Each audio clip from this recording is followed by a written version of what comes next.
Magandang buhay mga bata!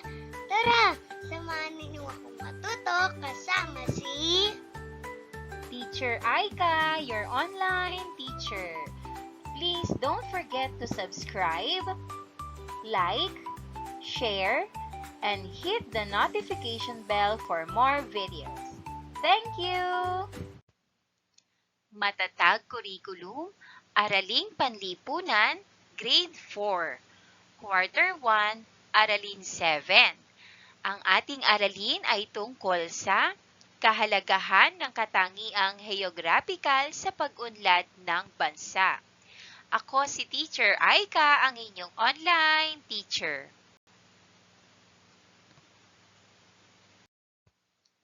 Mga kasanayan at layuning pampagkatuto.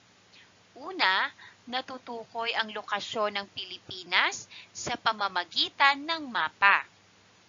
Ikalawa, naihahambing ang lokasyon ng Pilipinas sa pamamagitan ng lokasyong bisinal at lokasyong insular.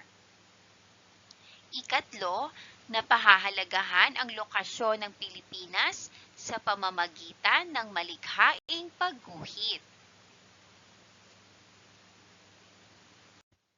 Magkaroon muna tayo ng isang maikling balik-aral. Ang gawain natin ay map reading.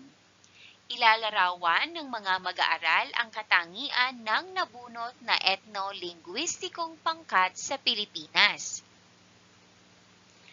Narito ang mga minoryang indigenous people o etno-linguistikong pangkat sa Pilipinas. Number 1, Tagbanwa. Number 2, Tiboli.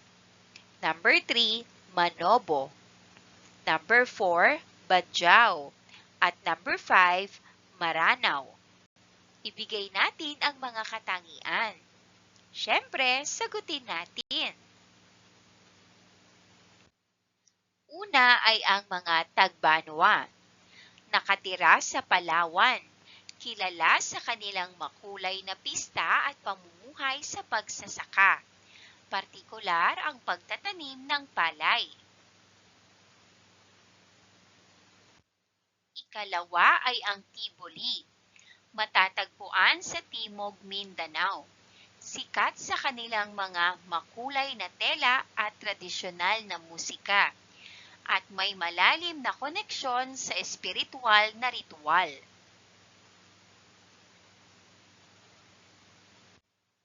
Ang ikatlo naman ay Manobo. Nasa iba't ibang bahagi ng Mindanao, kilala sa kanilang pangkomunidad na ritual at malalim na paniniwala sa kalikasan.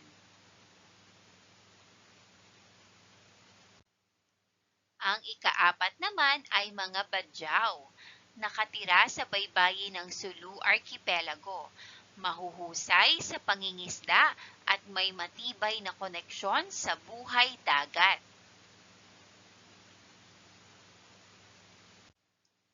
At ang panglima ay ang mga Maranao. Sa Lanao del Sur, tanyag sa kanilang masalimuot na sining at disenyo, at nag-practice ng Islam na may kasamang lokal na tradisyon.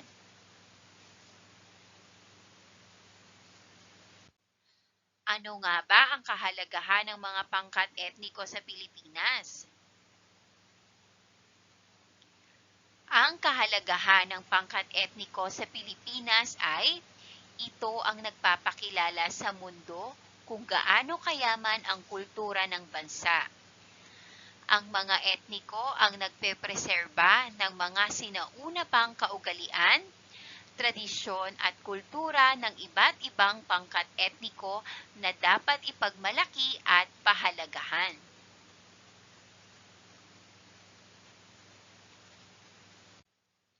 Gawain, pin me on the NEWS or News, North, East, South, and West.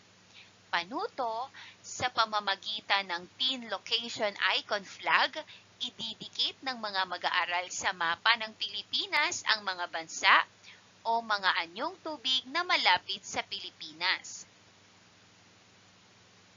Letter N. Bansa sa hilaga na malapit sa Pilipinas. Letter E. Karagatan sa silangan na malapit sa Pilipinas. W. Bansa sa kanluran na malapit sa Pilipinas. At S. Dagat sa timog na malapit sa Pilipinas.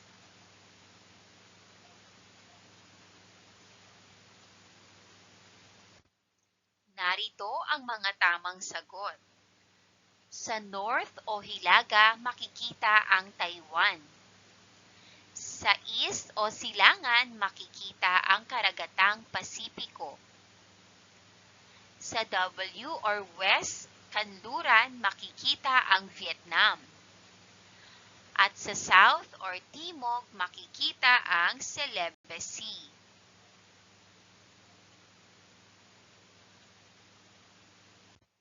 Pamprosesong tanong. Number 1, ano-anong mga bansa ang malapit sa hangganan ng Pilipinas? Narito ang mga sagot.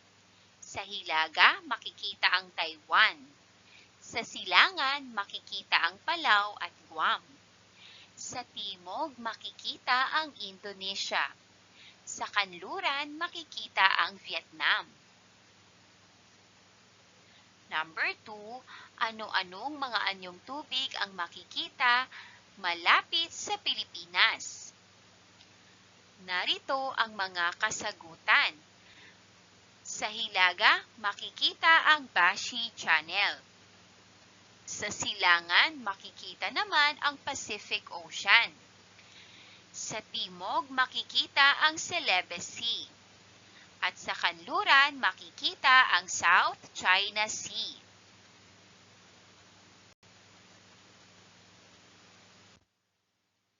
Para naman sa ating bokabularyo, number 1, tumutukoy sa lokasyon nito ayon sa mga bansang nakapaligid dito. Ang sagot, lokasyong bisinal. Number 2, tawag sa kinalalagyan ng Pilipinas dahil ang bansa ay isang malaking kapuluan na may mahabang baybayin. Ang sagot, lokasyong insular. Ang dalawang salita na ito ay may kinalaman sa ating tatalakaying aralin.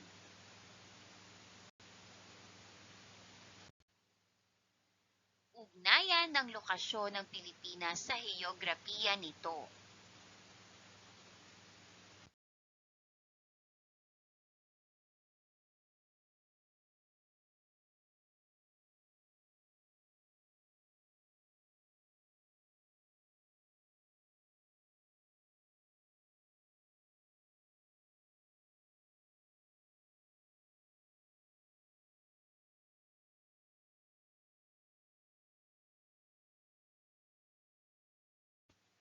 Narito ang ating gawain. Sasakay tayo sa eroplano.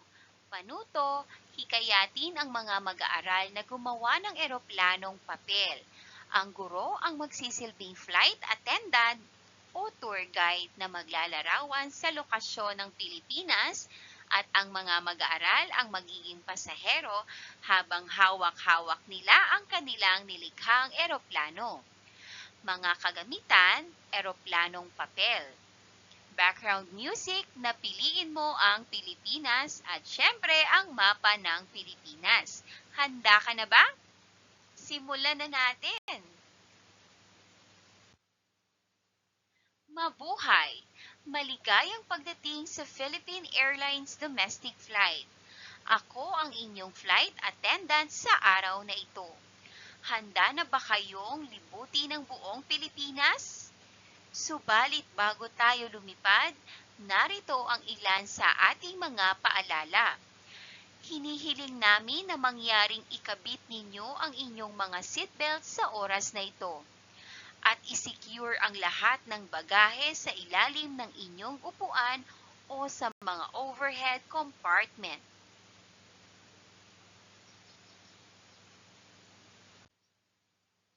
Hinihiling din namin na ang inyong mga upuan at tray ng mesa ay nasa tuwid na posisyon para sa pag-alis.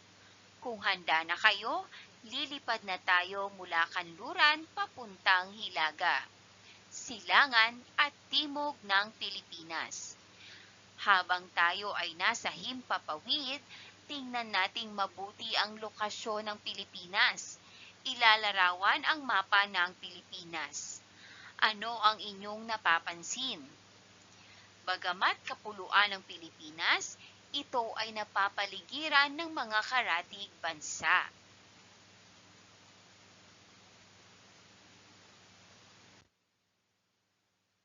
Ang tawag sa lokasyong ito ng Pilipinas ay lokasyong bisinal.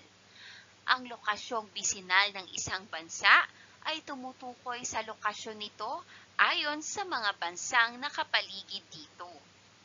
Anong bansa na nasa kanluran ang pinakamalapit sa Pilipinas?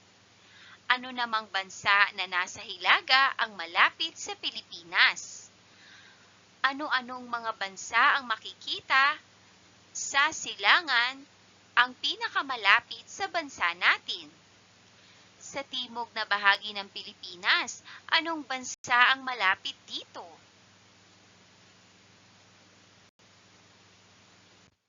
Tingnan naman natin ang mga anyong tubig na nakapaligid malapit sa Pilipinas.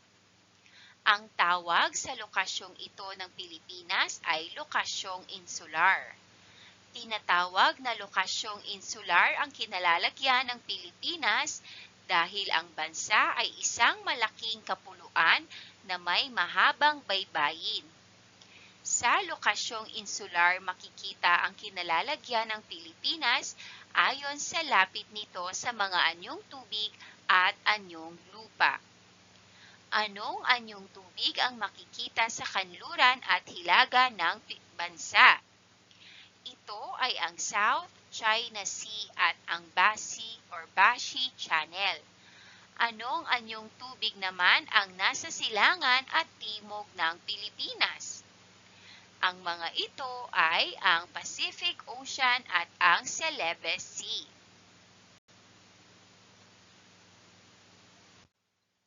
Ngayon, tayo ay lalapag na sa paliparan. Bilang paghahanda sa paglapag, tiyaking tuwid ang inyong upuan at ang inyong seatbelt ay nakakabit. Nakalapag na tayo sa paliparan. Mangyaring tanggalin na ang inyong seatbelt. Tumayo at humanay ng maayos sa paglabas ng eroplano. Maraming salamat. Muli, ako ang inyong flight attendant.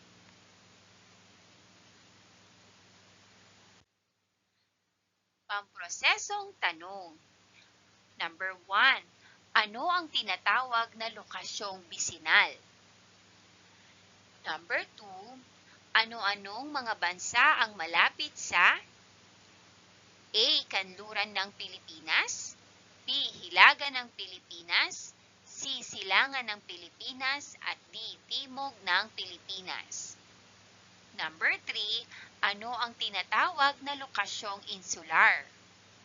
At number 4, ano-anong anyong tubig ang nakapaligid sa Pilipinas sa A. Kanluran, B. Hilaga, C. Silangan at D. Timog? Narito ang mga kasagutan. Number 1, ano ang tinatawag na lokasyong bisinal? Ang lokasyong bisinal ng isang bansa ay tumutukoy sa lokasyon nito ayon sa mga bansang nakapaligid dito. Number 2, ano-anong mga bansa ang malapit sa kanluran ng Pilipinas? Ang sagot, Vietnam. Hilaga ng Pilipinas. Ang sagot, Taiwan. Silangan ng Pilipinas. Ang sagot, Palau at Guam. Timog ng Pilipinas. Ang sagot, Indonesia. Number 3. Ano ang tinatawag na lokasyong insular? Ang sagot, tinatawag na lokasyong insular ang kinalalagyan ng Pilipinas dahil ang bansa ay isang malaking kapuluan na may mahabang baybayin.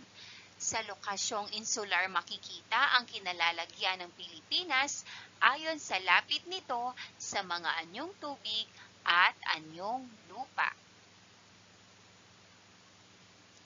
Number 4, ano-anong anyong tubig ang nakapaligid sa Pilipinas sa kanluran? Ang sagot, South China Sea. Hilaga? Ang sagot, Bashi Channel. Silangan? Ang sagot, Pacific Ocean. Timog? Ang sagot, Celebes Sea. Dumako na tayo sa ating ikalawang paksa, kahalagahan ng lokasyon ng Pilipinas. Gawain, lulubog ang barko. Panuto, ang lahat ng mga mag-aaral ay manlalaro. Sa unang round, ang mga mag-aaral ay igugrupo sa 5. Upang hindi lumubog ang barko, kailangan magbawas ng miyembro ng grupo at humanap ng ibang kagrupo. Makinig lamang sa ibibigay na hudyat ng guro na lulubog ang barko, kailangan magbawas ng pasahero at lumipat sa ibang barko.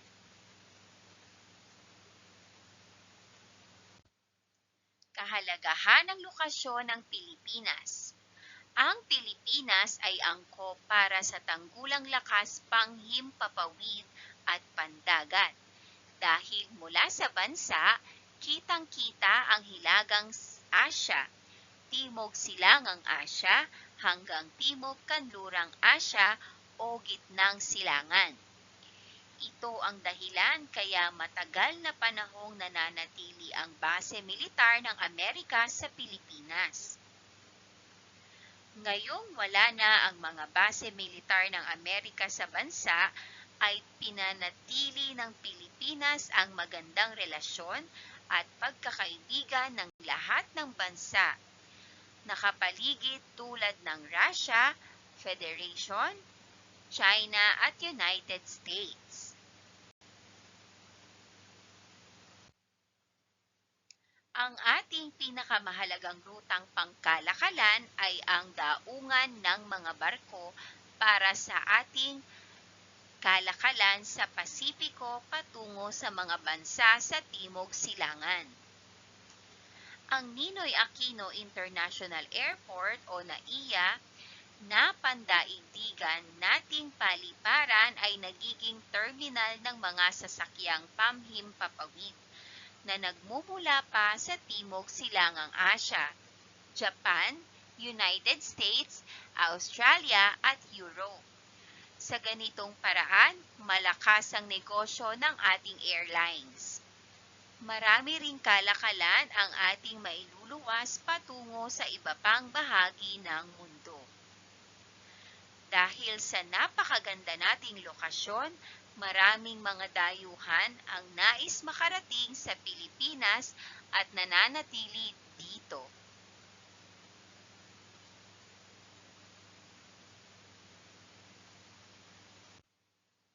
Para sa ating pamprosesong tanong, number 1, ano-ano ang kabutihan at di kabutihan ng lokasyon ng Pilipinas? Number 2, bakit mahalaga ang mga daungan ng mga barko sa ating kalakalan? Number 3, maipagmamalaki mo ba ang lokasyon ng Pilipinas?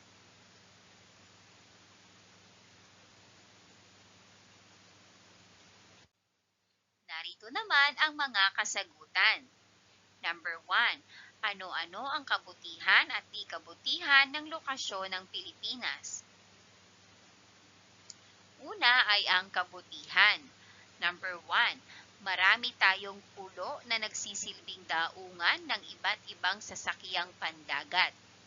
Number 2, malawak ang ating pangisdaan. Number 3, marami tayong mga magagandang baybayin na dinarayo ng mga turista.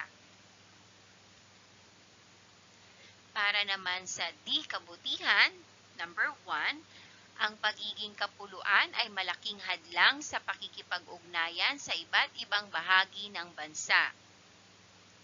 Number 2, hindi na ipapaabot agad ng mga mamamayan ang kanilang mga hinaing o suliranin sa pamahalaan, lalo na yaong mga nasa liblib na lalawigan o kabundukan.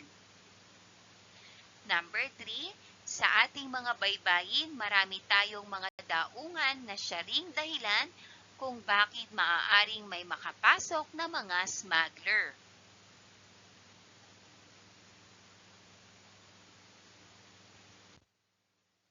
Number 2, bakit mahalaga ang mga daungan ng mga barko sa ating kalakalan? Ang sagot, ang ating pinakamahalagang rutang pangkalakalan ay ang daungan ng mga barko para sa ating kalakalan sa Pasipiko patungo sa mga bansa sa Timog Silangan. Number 3, maipagmamalaki mo ba ang lokasyon ng Pilipinas? Ang sagot, maipagmamalaki ang lokasyon ng Pilipinas dahil maraming kapaki-pakinabang o kapakinabangan ang naibibigay nito.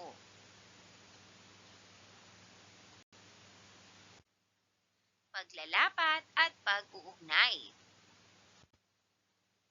Gawain, lokasyon ng Pilipinas pinahahalagahan ko. Panuto, suriin ang ugnayan ng lokasyon ng Pilipinas sa heograpiya nito. Sa pamamagitan ng pagguhit ng isang poster, pag-ukulan ng pansin sa pagbuo ng poster ang mabuti at di mabuting epekto ng katangiang heograpiya o pisikal.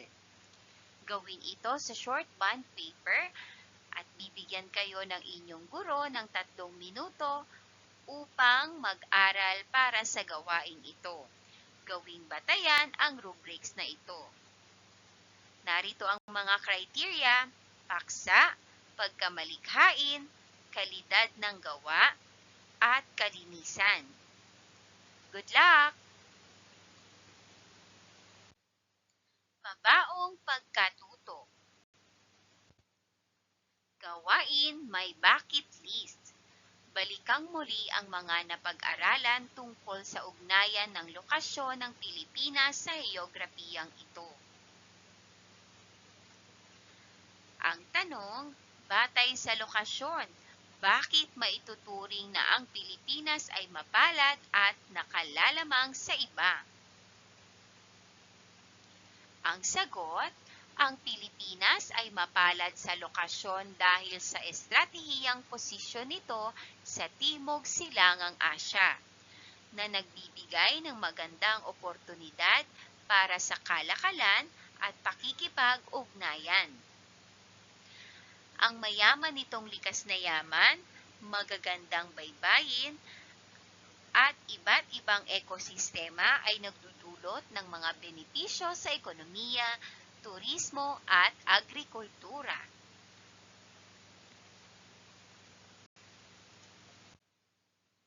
Para naman sa ating pagninilay sa pagkatuto, pamamaraang konseptual. Panuto, sumulat ng journal para sa kahalagahan. Ugnayan ng lokasyon ng Pilipinas sa heograpiya nito.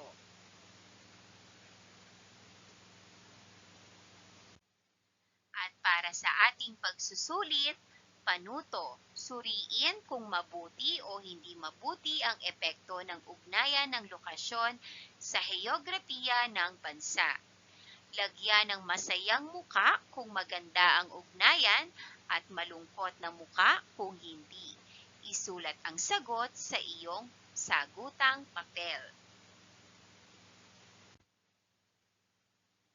Number 1, dulot ng estratehikong lokasyon ng bansa, naging base militar ito ng Amerika bago sumiklab ang ikalawang digmaang pandaigdig. Masaya o malungkot na muka? Malungkot. Number 2, Ang pagkakaroon ng maraming pulo na nagsisilbing daungan ng mga sasakyang pandagat. Masaya o malungkot na muka? Masaya. Number 3, ang Pilipinas bilang kapuluan ay maraming maaaring hadlang sa mabilis na pakikipag-ugnayan sa buong kapuluan, lalo na sa panahon ng kalamidad. Masaya o malungkot na muka? Malungkot. Number 4, dahil sa kapuluan ang Pilipinas, isa ito sa bansa na may mahabang baybayin na nagbibigay ng maraming pook pasyalan para sa mga Pilipino at maging sa mga banyaga. Masaya o malungkot na muka? Masaya. Number 5, hindi lubos ang pagkakabuklod o pagkakaisa dahil sa iba't ibang wika. Masaya o malungkot na muka? Malungkot. Para naman sa gawaing pantahanan o takdang aralin, number 1, isulat ang kahulugan ng mga sumusunod. A. Heograpiyang pisikal. B. Heograpiyang pantao. Number 2, anong uri ng klima at panahon mayroon sa Pilipinas? Number 3, anong mga anyong lupa at anyong tubig ang matatagpuan dito? Maraming salamat sa panonood! Huwag kalimutang i-like at mag-subscribe para sa higit pang educational content. I-click ang bell icon para ma-update ka sa ating mga bagong video. Salamat!